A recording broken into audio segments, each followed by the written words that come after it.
Hey, Ag Teacher Thoughts here, coming at you with another video, and we're going to do a redo on a video. So the one I shot the other day about solar gain, I didn't really care for it, so we're going to do another one now. So I'm in our new greenhouse. This is our 2,750 square foot greenhouse that we built for this year. And I've got a thermometer that's been running all day. You want to look at the temperature down below. That says 115 degrees. Now, in the greenhouse, there has been no heat running. So we didn't have heat. We didn't have heat running in here all day.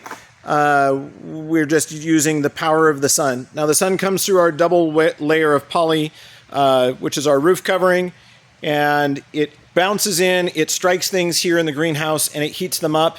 And then as the air moves past those objects, the heat is transferred into the air, and then it accumulates here in the greenhouse. So the greenhouse effect.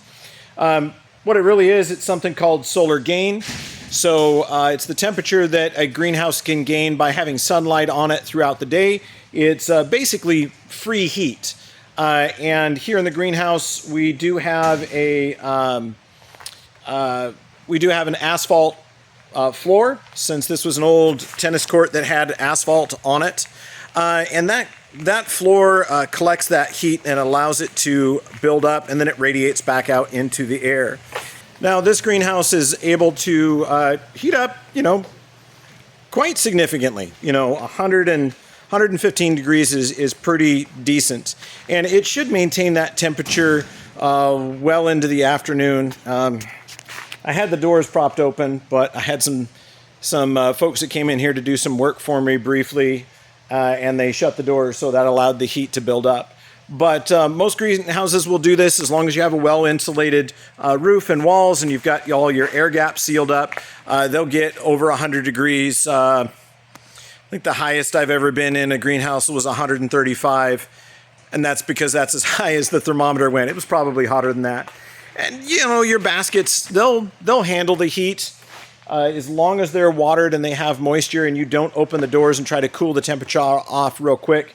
Your plants will be just fine. So right now, that's kind of the state that we're in. We've got all our plants moved out here in the greenhouse. We're in the process of trying to get them to look better with water and fertilizer.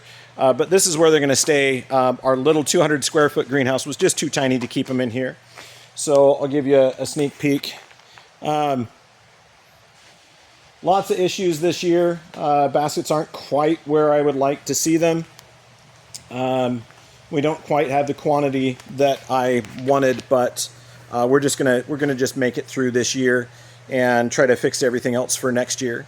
So we have 170 baskets, which I'm pretty happy with, and yeah, we'll see how it goes. So anyway, I just figured I'd give you an update and talk a little bit about solar gain, and hope you learned something today. Ag Teacher Thoughts out.